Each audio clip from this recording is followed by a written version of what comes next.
Let's see what Sadia has to say. Now, what makes a man super attractive is his ability to embrace rejection. So when a woman doesn't want you, firstly, you don't take it personal. You don't take it personal. Secondly, you accept her opinion.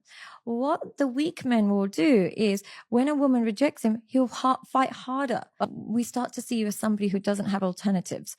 And by alternatives, we don't mean you need to have other women like. I think a big reason for this is that men have been conditioned for years to pursue women with the idea that the guy that pursues the hardest is the one that gets the woman. Essentially, the courtship ritual used to look very, very different. Now, to put it into context, just because the guy was chasing doesn't mean he was necessarily submissive. There was just a different cultural reality behind what each role had to do in order to satisfy whatever principle or whatever feeling people had. Obviously, guys are extremely slow to adapt to the meta, so a lot of them are just doing whatever their dad or grandfather told them, and that just does not work any longer. And now in the modern era, it is perceived as submission or acting out of scarcity. If you honestly think about it critically, though, it makes perfect sense why this change occurred. Think about it reasonably. Why would you chase somebody so hard if you don't need them? It doesn't make sense, and it only really made sense in a totally different time where practicality and usefulness or resourcefulness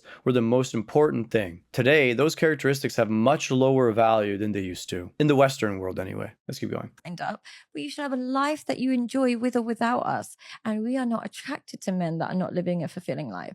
So hanging on makes it really, really unattractive for a woman. The gracious way to handle rejection is say, oh, okay, no worries. You're a great girl. And whoever ends up with you is the lucky man.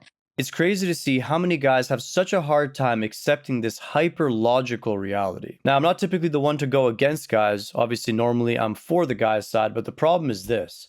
Too many guys are coping. Before, you would date whoever's in your village or whoever you had access to. Dating was much more practically oriented, and there was much more pressure from families to ensure that this took place. There was no government to step in and take care of anybody if things didn't work out. Now, because there's social programs that everybody's forced to pay into, there's a safety net for women when they exit a relationship if they need it. Men have always been expected to provide, of course, so while they have that safety net, it usually doesn't last as long as it does for women, especially if they have kids. The last thing anybody wants for a developed society, especially from a PR perspective, is to see a bunch of homeless women with their children on the street. Naturally, they're going to need more help. This is exactly why dating used to be very, very different. There's a lot of pressure from the woman's father for another man to come in and take responsibility. Otherwise, he had to take responsibility for her. There was so much less obscurity when it came to survival in that era. Things were much more cut and dry, and you didn't have this endless amount of time or abundance to go seek the perfect partner. Now, inevitably, we do live in that era where the average person can go attempt to seek that perfect person. For this reason, think about it critically. From the perspective of a woman who's being genuine to herself that is not masculine possessed, does she really want a guy to chase her endlessly to the end of the earth just to get her? Does that really signal any form of abundance? Or is it because the guy is just idealizing her from a position of scarcity? When 99% of men are scarce, what do they tend to do? Idealize. Does that mean that he actually likes that woman, or is he just picking her out of convenience?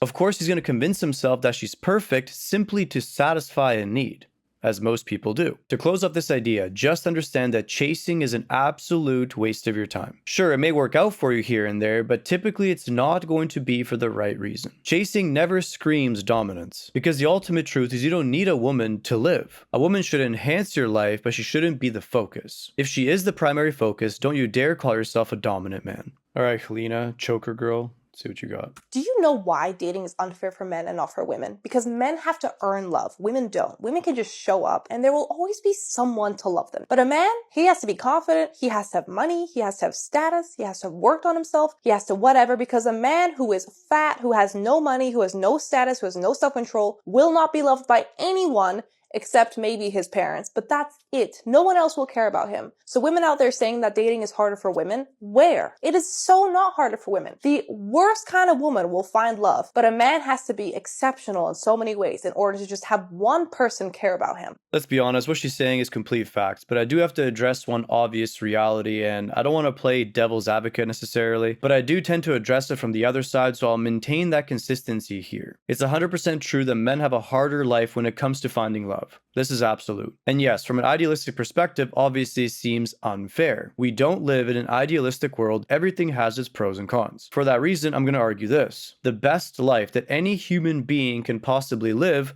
will always be a man's life, not a woman's life. The most deeply fulfilling thing that a person can do is work really hard for something, achieve a result, and then do something of value with that result. Whenever you get given something for free, sure, you now have access to that, but it's never going to feel the same because you're always going to think that you're entitled to it, not that you worked for it. You see this in practice all the time where girls feel hyper entitled to guys that aren't really in their league. This is likely because some guy made it way too easy for them and now they think that that's what they deserve. But this is exactly my point. Sure, dating might come easier for them, but are they ever going to be able to feel as fulfilled as a man who had to do all of the right things the hardest way possible and then get the reward at the end of it all? The truth is, probably not. So if you ever start getting bogged down, you start telling yourself that it's unfair, always understand this. Most of what you subjectively feel is just due to perspective. It really is nonsensical to be defeatist about it. You really have to switch your mindset to that of a warrior. You have to be willing to do whatever it takes to get to the position that you want. Now, obviously, I'm not implying to do it immorally, but you get my point. Time, discipline, and dedication will mostly do the trick. This is something that the vast majority of people don't do, no matter how much they lie to themselves about what they're doing. Put yourself above that camp of people and you'll see how quickly your life is going to improve. And from there, of course, you'll stop worrying about all this unfair dating BS. If you like this video, like and subscribe. Don't forget to check my links in the description below.